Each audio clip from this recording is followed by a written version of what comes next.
We got the Oldsmobile in the house. It's been raining non-stop in North Carolina for the past couple of days. This car is not watertight, so it has taken on a little bit of water. We're going to let it drip dry. The game plan here is we're going to jack it up a little bit. With it being static dropped, there's not a lot of room to get underneath the car, so we're going to jack it up to give us some room. We're also going to pull the front sheet metal off. It comes to a point in the front which doesn't leave us a lot of room to access the engine. So once it's up and the sheet metal is off, we should be able to get right to this engine.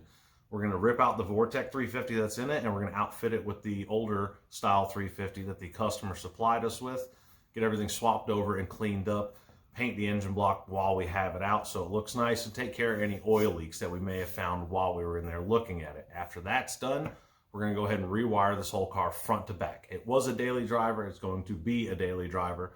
We're going to outfit it with a safe, secure, long-lasting wiring job to reduce him having any downtime and any problems further down the road. I want him to be able to get in this thing and drive it anywhere, and that's what we're going to go for. Let's get this front end off so we can get that engine out. First things first, getting this front end off. Now, this is not the original subframe under here. You can see we got a Mustang 2 set up. So this is mounted a little bit different than it should be. We started with the bolts at the back here. They go through the fender right here and bolt into the body. We got that loose. We're going to go ahead and get this radiator out so we have some more room and figure out how this front end is attached, because I can't even get a floor jack under the front of this thing. While we have our antifreeze draining out of the bottom of the radiator, let's go ahead and talk about these transcooler lines. Now, someone has run an auxiliary transcooler that is mounted to the outside of the radiator, and it's held through with these little zip tie things. They work fine. They just hold in just like a regular zip tie, except they have flat discs on them to hold it in place.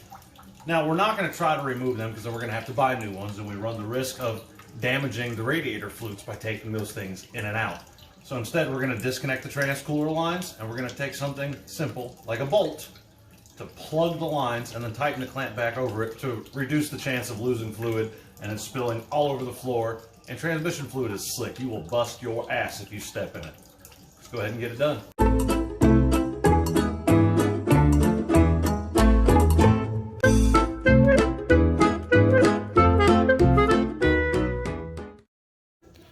All right, we got them out. Check it out. So again, it's real simple, just a hose stuck in a bolt, clamped. Bottom radiator hose is off. Kind of fought that thing a little bit. Go ahead and get the rest of this radiator out. Radiator is loose, but as you can see, tight quarters.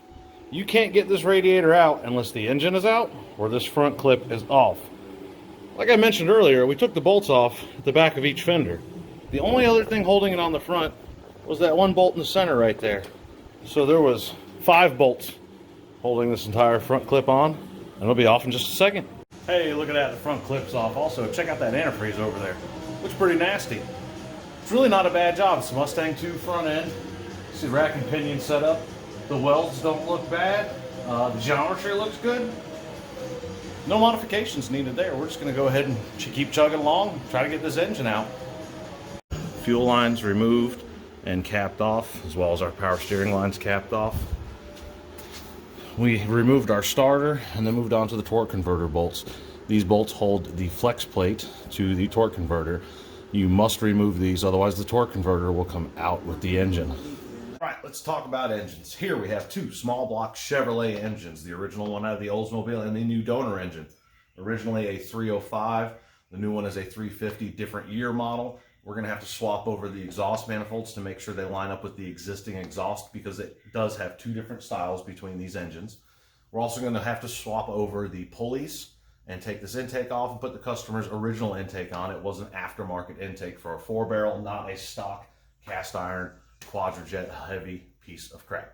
So we're going to get started on that, strip all the BS off of this one, get it cleaned up, painted. We're probably going to re-gasket the valve covers and the oil pan while we have it off, and inspect the rear main seal to make sure that it also doesn't need to be changed, because now would be the time. After we get it cleaned up, we're going to get it installed and keep moving on.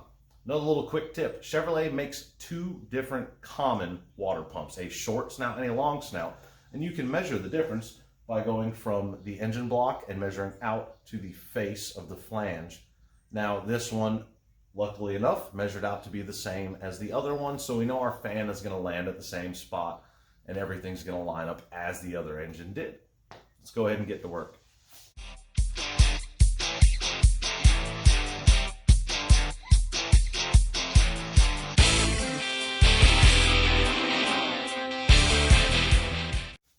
Now that we have our engine tore apart, let's take a look at what we've got. Now, we just removed the intake and the valve covers. This way we can inspect the top end of the engine. There is some debris in the valley, but that was from us removing everything, so we'll make sure we clear all that out. You definitely want to make sure that all your push rods are straight and make sure that your lifters are not collapsed.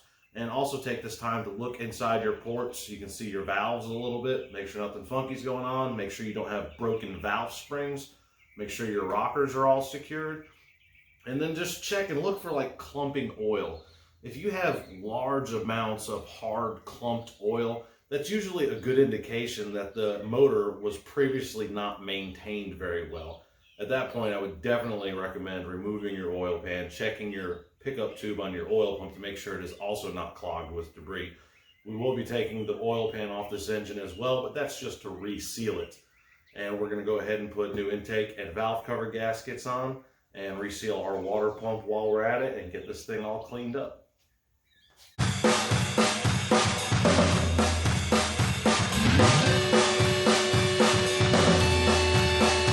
You may be wondering, what'd you do with the transmission? Well, let me show you.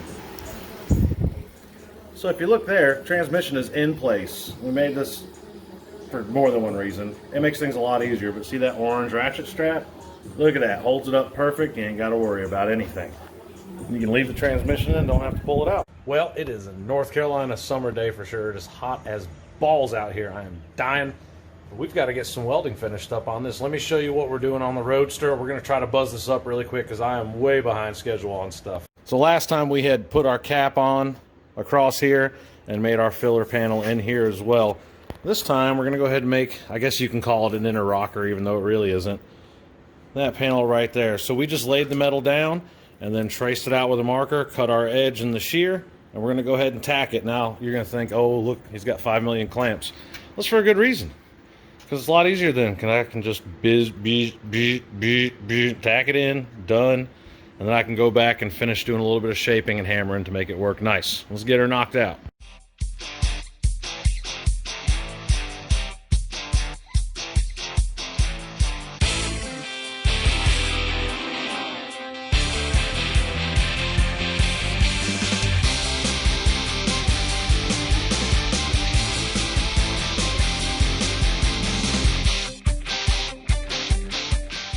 Now that we have most of the tack welding done, we're going to go ahead and grind it down, clean it up, don't grind it too much, and paint it to keep it from rusting and rotting out.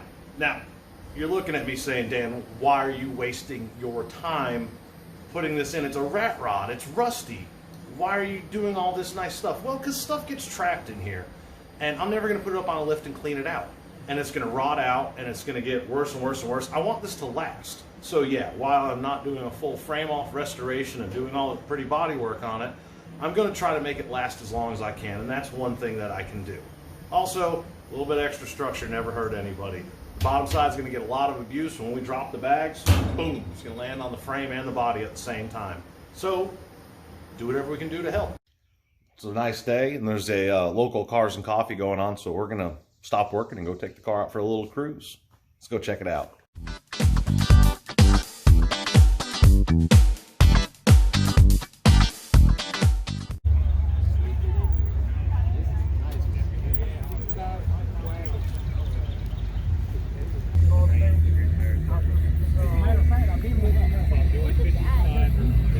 Oh, you like the T-bucket?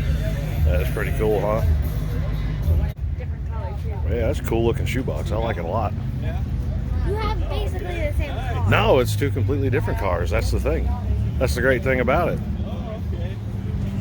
Like that color too. It's a Corvette body on a lawnmower. That is pretty neat. Would you drive it, Addie? Yeah. Heck yeah.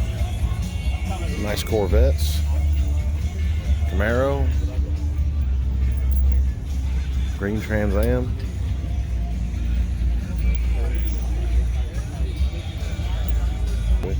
So, yeah, look it up. It was called Low Down on the Farm. And that was last week. It's awesome, ain't it? You see that big canister on the side, Addie? That's air conditioning. Thanks for tuning in. That's going to be a wrap for right now. Next episode, we're going to go ahead and get the Oldsmobile engine cleaned up the rest of the way, re-gasketed, and ready for installation, and go ahead and start on the wiring in that car as well. Hopefully, we'll be getting the Roadster back in for a little bit of love, and some other projects might be showing up. You never know. Check us out on social media, Greasy Boy Kustoms. And also, if you have any comments, questions, or suggestions, feel free to email me at greasyboycustoms@gmail.com. Thanks for tuning in. Happy hot rodding.